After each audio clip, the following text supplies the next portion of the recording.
Hey YouTube, how's it going? This week I'm going to be building my second ever motorized bike. I got the engine and the whole kit in, and then I got a couple extra parts. These are things that I'm just going to change immediately from what comes with the kit. I will have a link in the description for every part that I put onto this bike that's not included in the kit.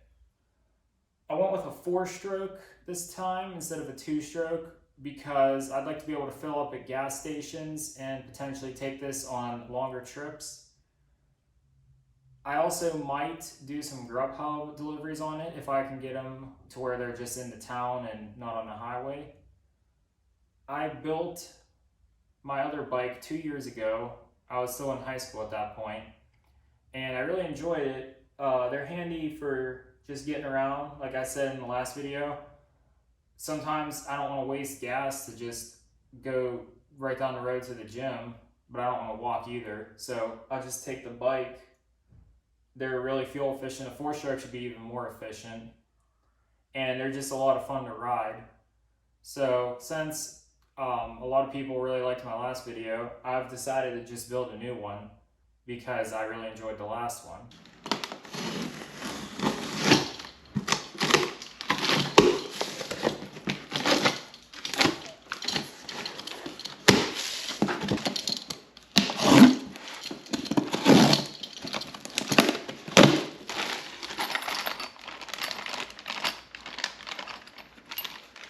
Okay, so it looks like this one contains the engine itself.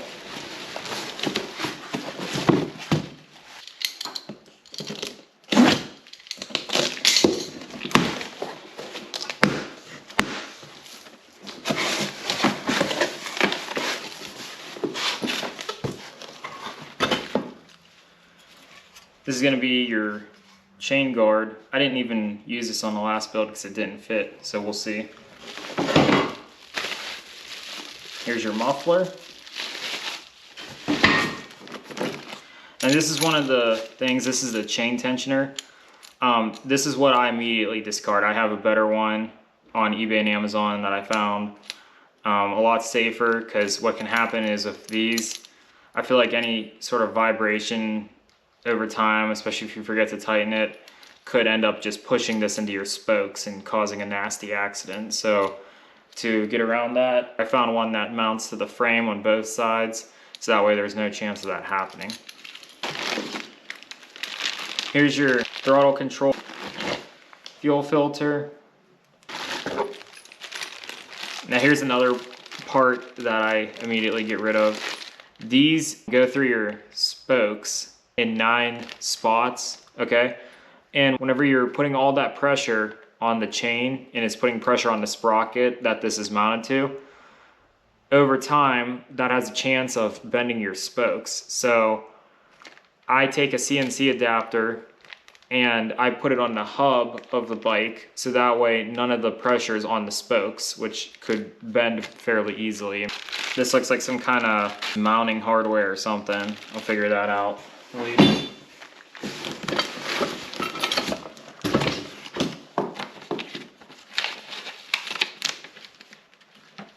This is the all-important instructions, which doesn't really look like there's anything on here. These aren't really the best, quite honestly, so your best bet is to just watch a YouTube video. This looks like what you would put at the bottom of the V in your frame to mount the engine on. Pretty sure that's what this is. Of course, here's your sprocket. Now these, since it's a 4-stroke, these are the crank assembly. You have to take your pedals off and the whole cranks and everything off your bike to get clearance around the engine. This is only with the 4-stroke kits. The 2-stroke kits, they fit just fine with the pedals. And this is more just, I don't know, miscellaneous hardware. I guess we'll find out later what it does. Almost forgot about this box here. This should be the gas tank. Now with this bike, we'll find out right now, but I'm a little concerned if this will actually fit on the top, but if it doesn't, I'll make it work one way or another. Okay, so in terms of the parts that I replaced, I'll show you exactly what they look like. Here's your bolts that you mount it to.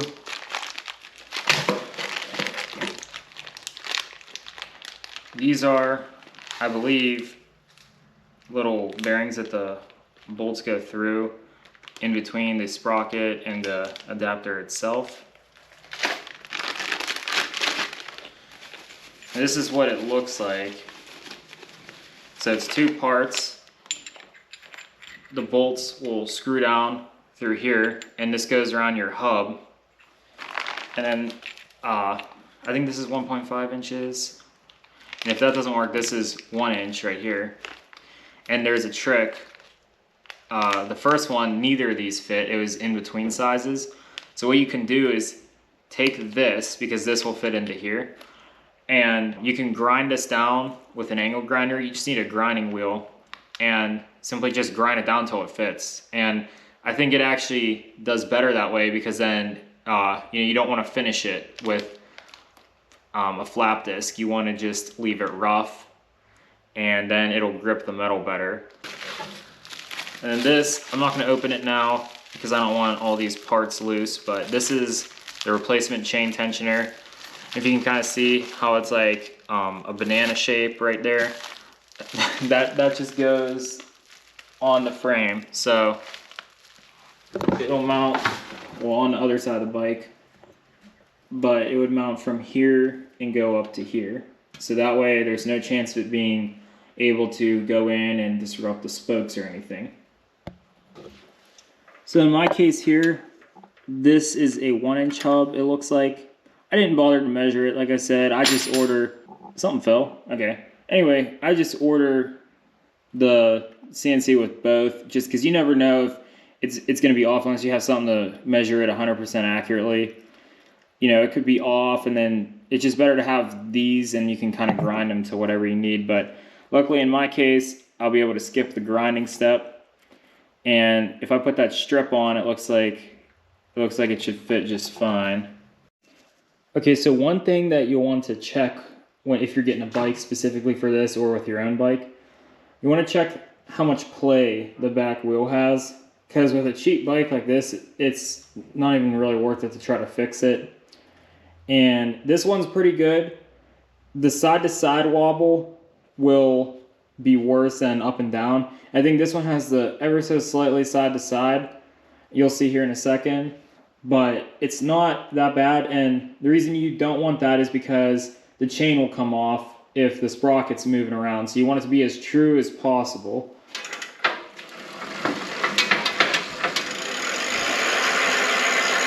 Okay, so that's the bike shaking, that's not the wheel. But if I hold the bike still,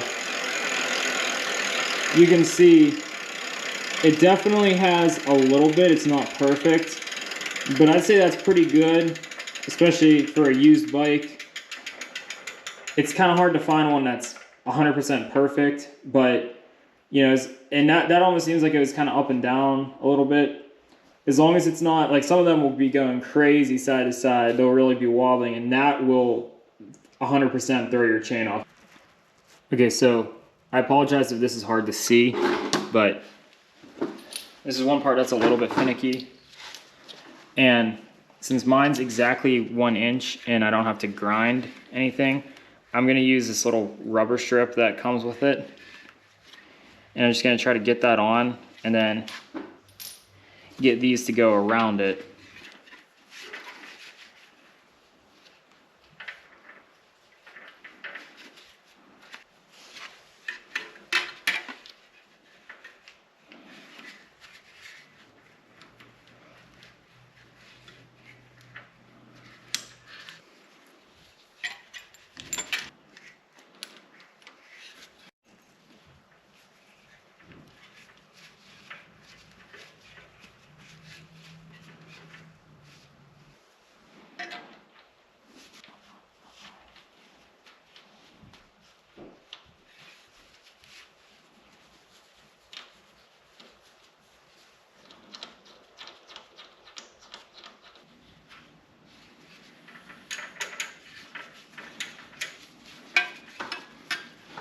Okay, so all three of these thread through fine.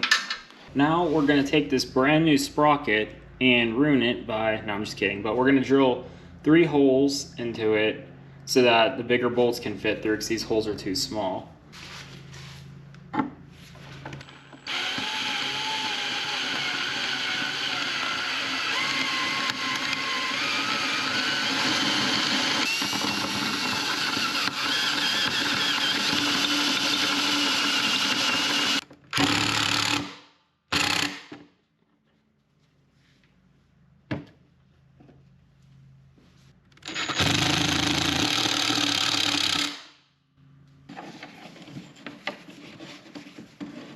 As you can see, that threads pretty much perfectly in.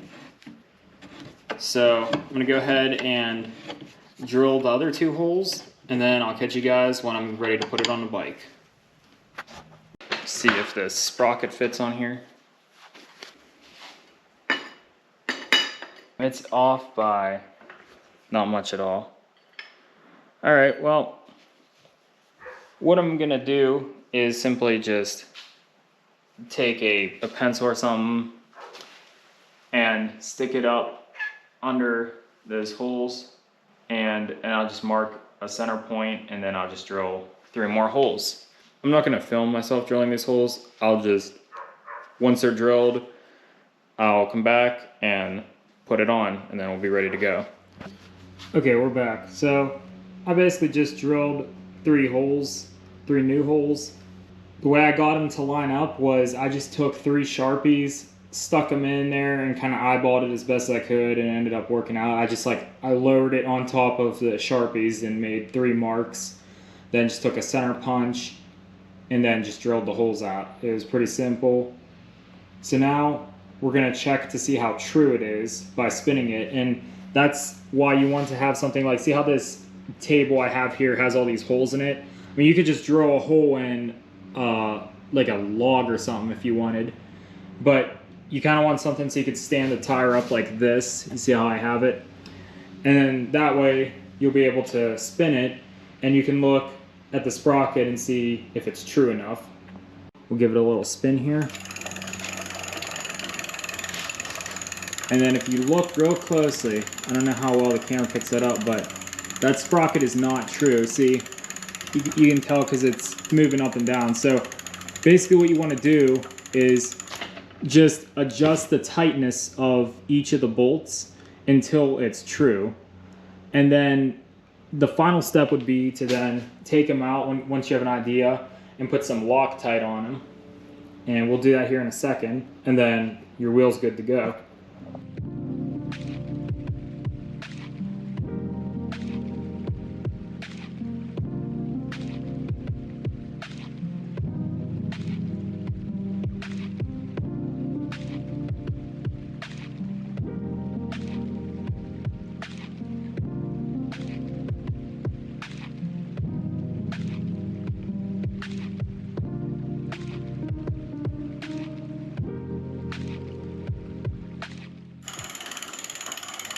Okay, so if you look at that, it looks pretty good. Remember, the wheel does have a slight wobble to it, and it's hard to get that 100% perfect, but I can tell you right now, that's gonna work. So as long as you don't have a ton of wobbling with your sprocket, it'll be good. And if it does come off, or if it's causing the chain to come off, the Loctite that I was using is the removable kind. And that's very important. You don't want to put the permanent stuff on there, because if you don't use an Allen key with these, they will strip. Ask me how I know. So don't use an impact wrench to put these on. Use just an Allen key. And if you use an Allen key, though, it's really hard to bust through permanent thread locker. So just get the blue kind. If you get Loctite, removable.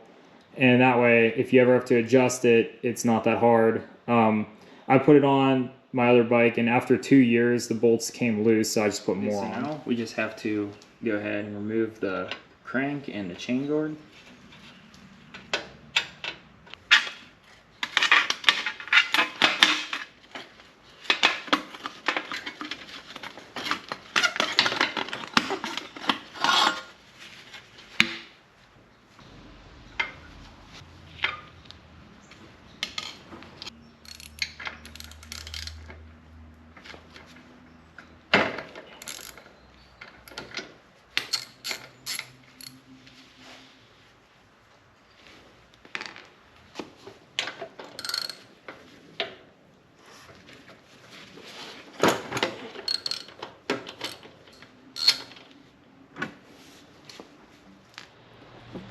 Okay, so a little update here.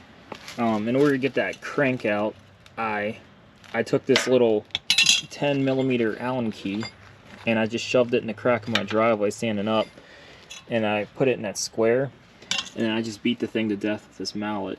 And that's because I don't have a tool that fits that, and I don't have a lot of time to work on this thing, so I didn't want to have to wait for something to come in. I just want to get this thing done, so I went ahead and did that. So we'll turn it over and get the other side done real quick. Probably gonna have to take that pedal off too. But the reason I did that is because I don't know, I could have just cut it off, but I don't know what all I'm gonna reuse out of this, or potentially maybe I'll end up using this for another project. So try to save it, don't destroy it.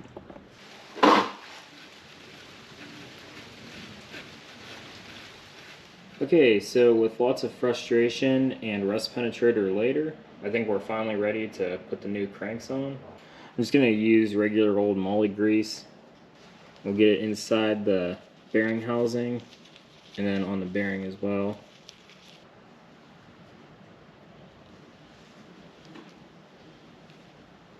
Give that a nice coating. That should be good.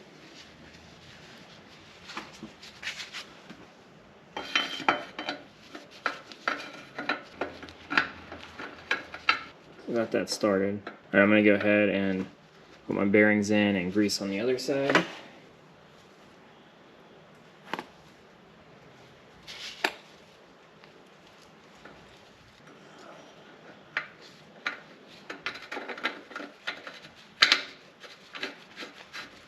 I need leverage to turn this.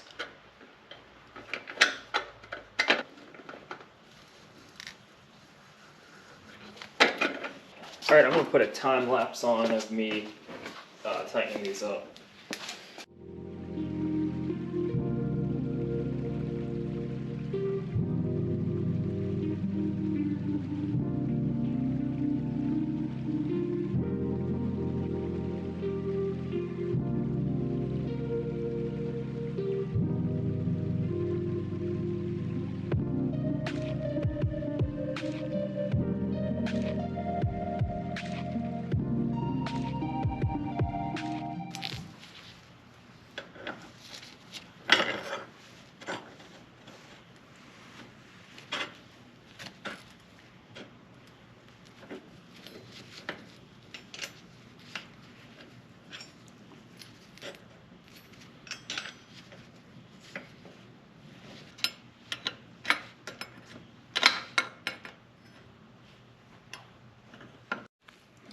Okay, so now for the easy part.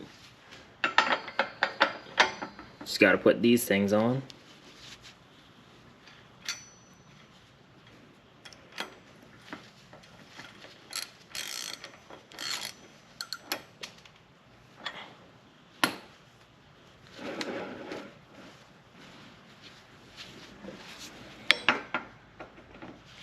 And then you can just reuse your pedals.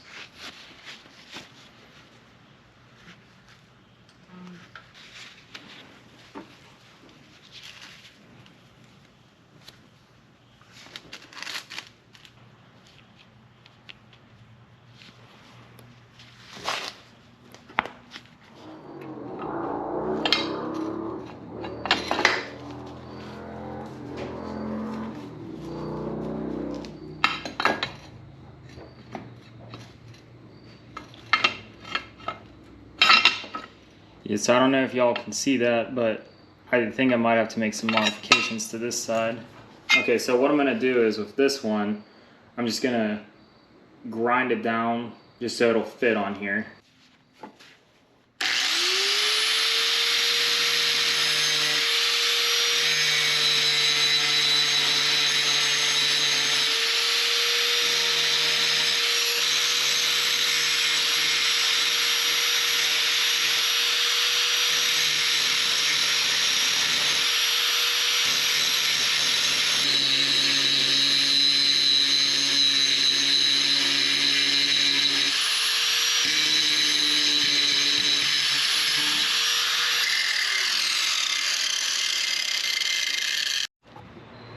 Okay, so as you can see, I got it nice and level. I ended up just using a longer bolt that I had from my old bike because I would have to take so much metal off, and I'm kind of afraid of like taking too much off and then it being too loose. So it'll probably fit a lot better if it's real tight, and hopefully this bracket bends in the back kind of around here. And then once I have everything together, I'll take all these out and put Loctite in them.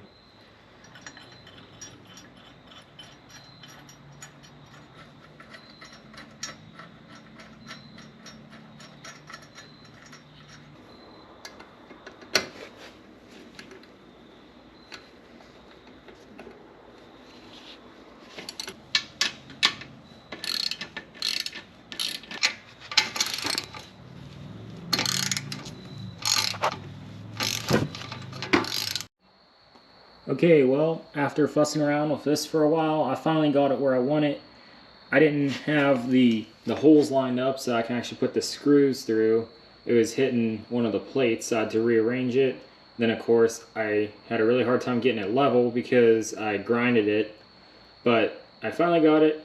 And so now we're ready to put the engine on. For some reason, this kit that I got, I can't find the bolts anywhere. I don't think it came with them, but luckily I have some bolts that fit, so I'm just gonna cut them down to size and then we'll get that mounted up and we should be good to go.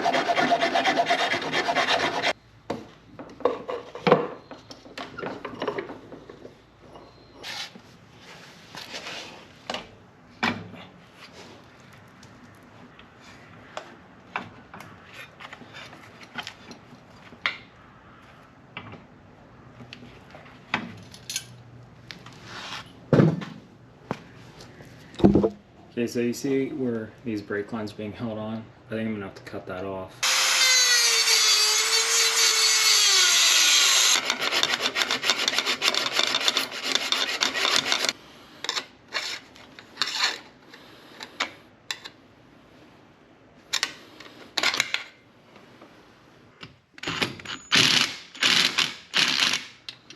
Okay, and with the engine being securely mounted up, we are ready to put the chain on. I have to grind off a tiny section where my chain is just making contact with the fender.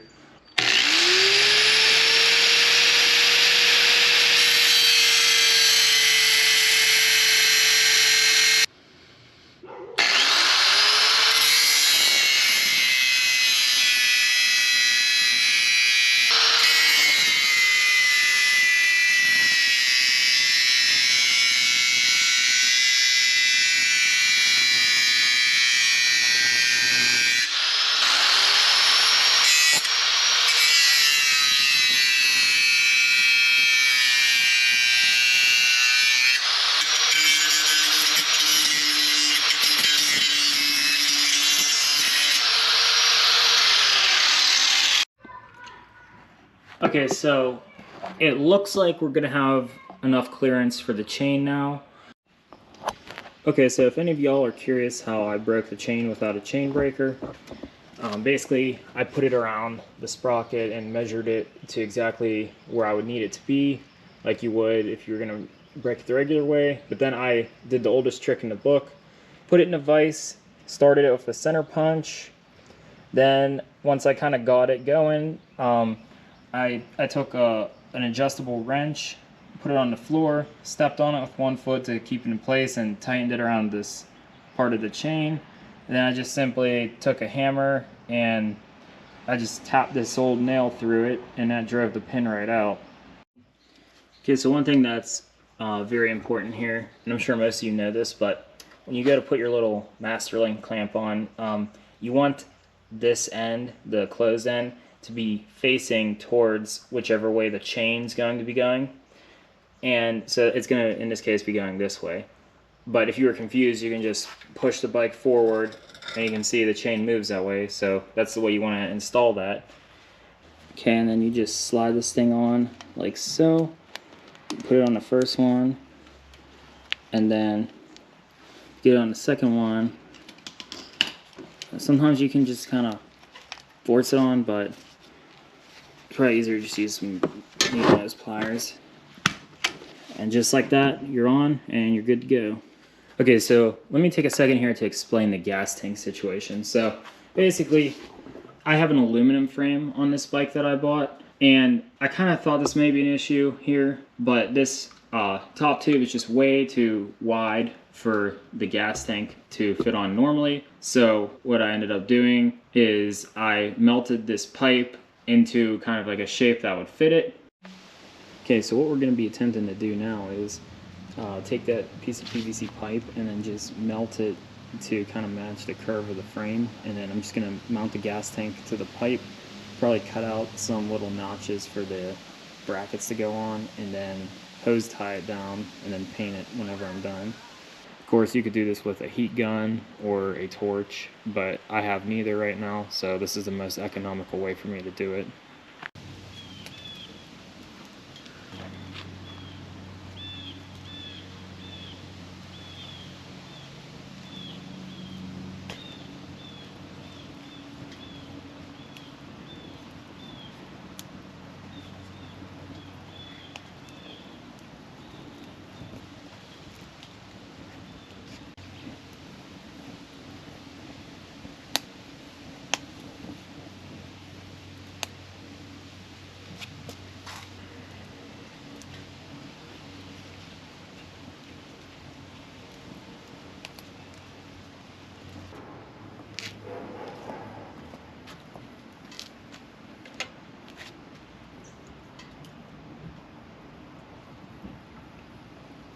So yeah, I call that a success. That's just improvising, and I had the pipe laying around, so that's why I did it, but really, you'd probably use anything. Yeah, for me, this pipe looks like it'll work perfectly. Okay, so now that all the hard parts are over with, I'm just going to be installing the finishing touches right now. One of the things that I talked about earlier whenever I was starting this build was this chain tensioner right here. And I really like these styles here that they mount like this, and this wheel is then secured on this rail, as opposed to it just sticking up. And the flimsy ones that they give you, what can happen is it can end up being hit by something, say like a branch or just honestly vibration over time. If you forget to tighten it or something, it can end up in the spoke and then cause an accident. So I prefer this because I feel like it's a little bit safer, and I also feel like it's a little bit heavier duty. So we'll go ahead and install this thing.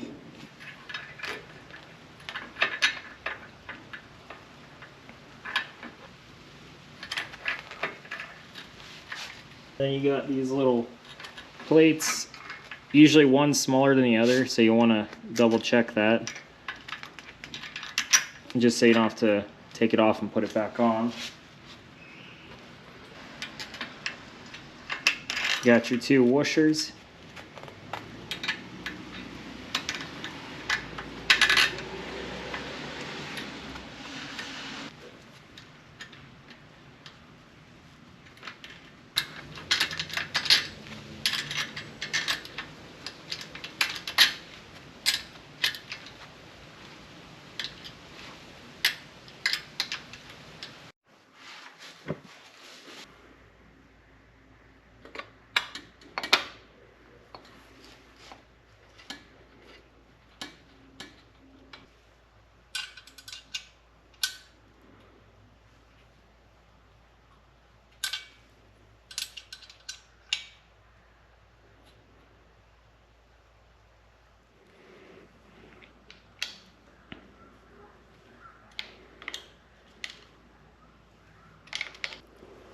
Okay, so I don't have an air compressor. If you did have one, you can get these off a lot easier, but I'm just gonna use a soapy paper towel. I use Dawn dish soap, and a long screwdriver that I can just jam in here and loosen it up. And that's if you want to save these. I don't have a particular use for them, but I save everything because you never know when you could reuse it to do something else with it. But you could always just cut these off too. So if I can't get them off, that's what I'll do. But we'll try this first.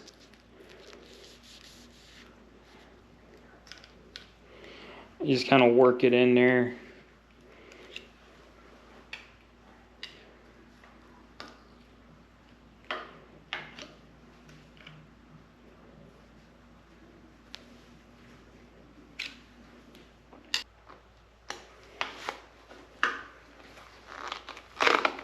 And there you go. Easy as that.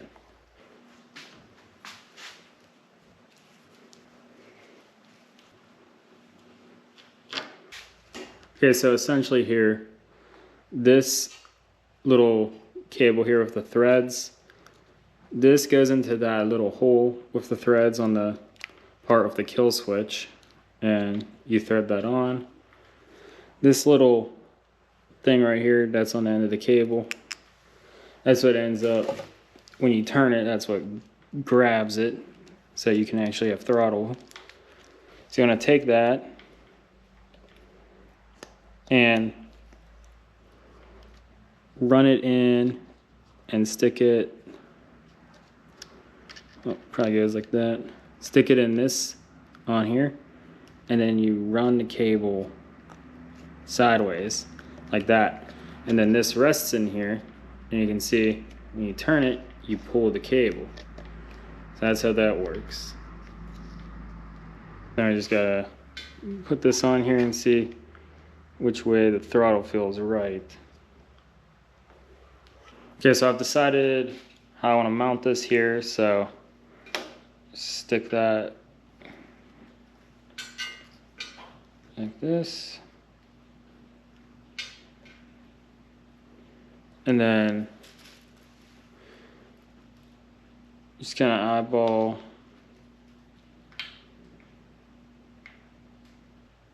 that's almost perfect.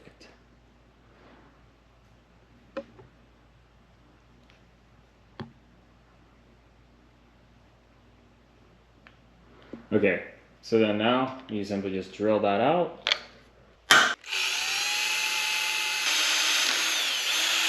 And once you've drilled your hole, you can just slide this on.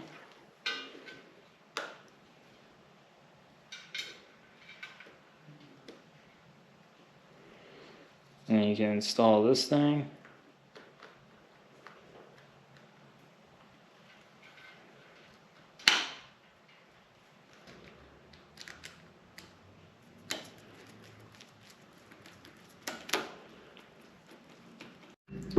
Okay, so all we have to do is run this down to the carburetor, and then to wire it up, you just do black to black, and the other colors don't really matter. Hopefully your installation will go smoother than this, but I got the max amount of this cable out here, and it's just slightly too short. So what I'm gonna do is I'm going to unscrew this part right here. I ended up playing around with this for a little bit, and what I've came up with is I turned this around, and then I just unthreaded this.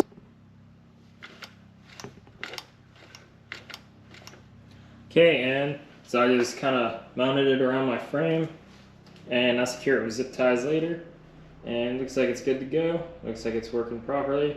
So the last step here is to just wire this thing up, the kill switch. Like I said earlier, black to black and then color to color, and you're good to go. So I'll go ahead and wire that up. Then we can put some oil in it, put some gas in it, fire it up after I get the gas tank on. Okay, so some of these connectors really suck.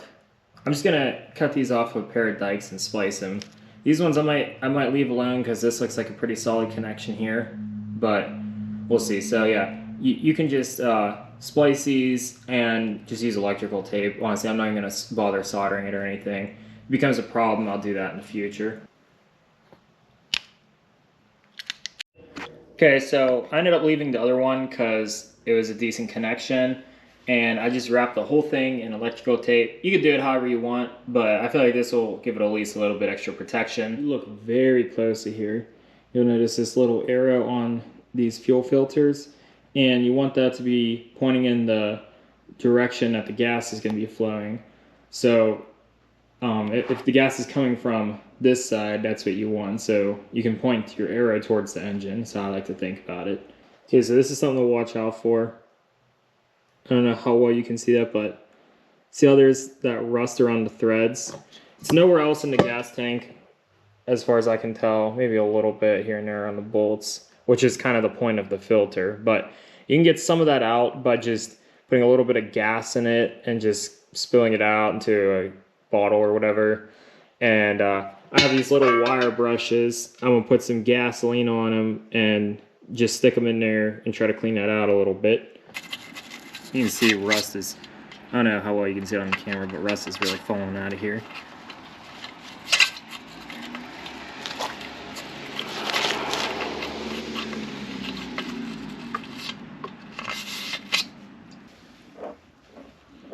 You just want to put this little gasket on here and just throw that in here. Now you could say this is technically optional here. I'm going to show you something else that I like to do. Okay, this is Teflon tape right here. If you have any, it will really guarantee that nothing leaks out of here. You just get a good amount on there like that, and then rip it off. And when you thread it on, the threads will just kind of push that down. Now that this is installed, what you would then do is mount it to your bike, or in my case, mount it to this pipe.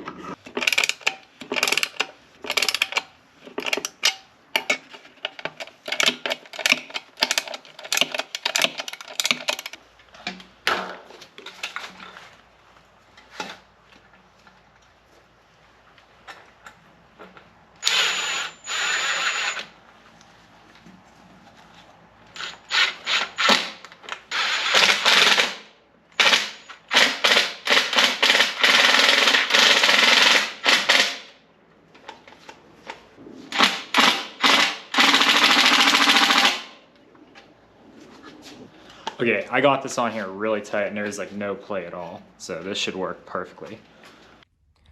Okay, so I think that's the correct way to do it. I just have the fuel line running right here, and then these other two hoses that are on here, I just left them open.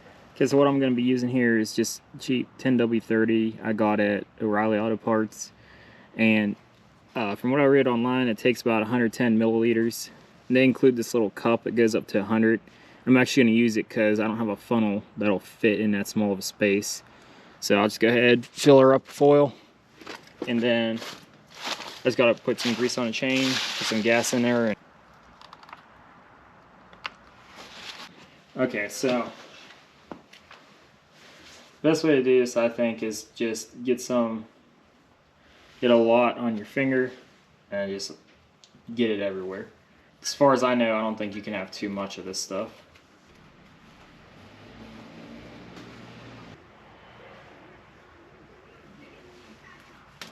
Alright y'all, this is the most exciting part. Some gas in there. Alright, let's go ahead and try to start it up now that I corrected the fuel line. That's a lot better.